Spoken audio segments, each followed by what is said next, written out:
That has changed dramatically over the last 10 years. I'm now in that role, in that capacity since 10 years. And the average age, just to give you an indication, has changed from 56 when I joined the company, now down to 43. And that is unbelievable.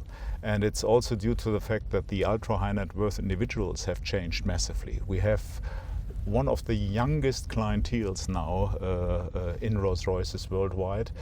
We have, as a mix, you can say 80% industry, captains of industries, businessmen, businesswomen, and 20% are what I would call celebrities worldwide. And that is basically how it looks.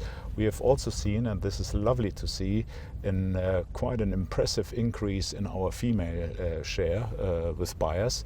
When I joined, we were on whatever it was, 1%, and we are now close to 15% worldwide, which is great. And where in the world is the growth area in sales? What's booming and what's not so good? I mean, we have seen also on the back of the successful Cullinan introduction, really literally every single market growing last year. We haven't seen a single market not growing.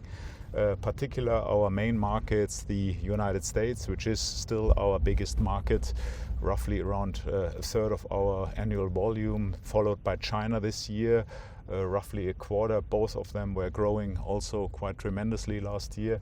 And of course also the rest of the world. Europe was a good market for us, I must say. Also Russia, for instance, played extremely well. And this is also back to the fact that Cullinan serves many markets in a different way, in a way which we have never offered. Four-wheel drive. We said Cullinan is, for the first time ever, from Rolls-Royce, a practical car, a daily usable car, a car you can use for family transportations, for all your issues you want to have.